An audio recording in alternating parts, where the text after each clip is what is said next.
करवे हे पार करवे ना हे रानी मोहर मोबाइल नंबर इस काल करवे नहीं नौकरी करहू इससे तब किथो कागी थे हे रानी मोहर मोबाइल नंबर मोहर मोबाइल नंबर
तभी तो कही था दीदी तोरे मोबाइल नंबर इसका करहूँगा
मोबाइल नंबर इसका करहूँगा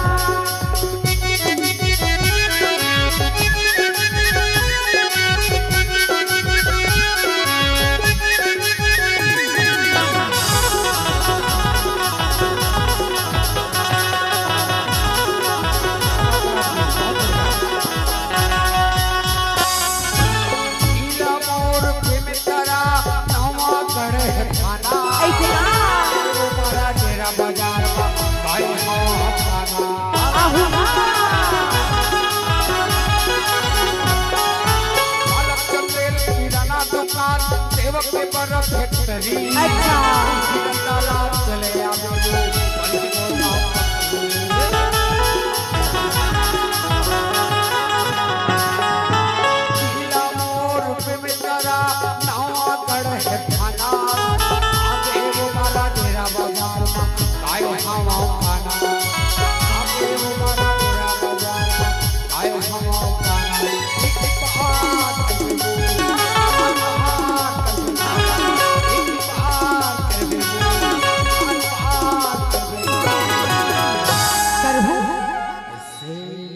तभी तो गई था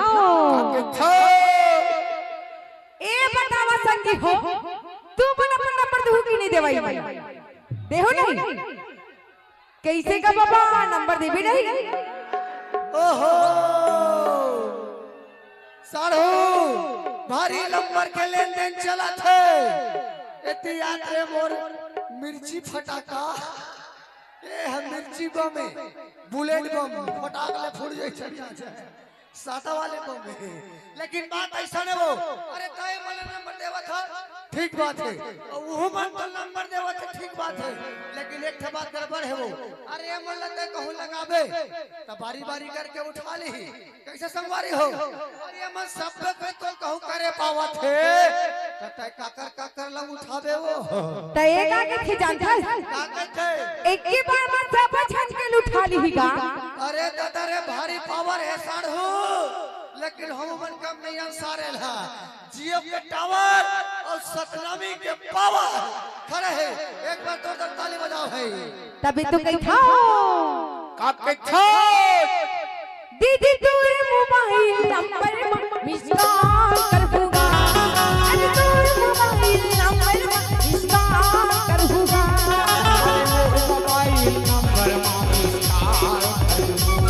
दीदी तोरे मोबाइल नंबर मिस कॉल करूंगा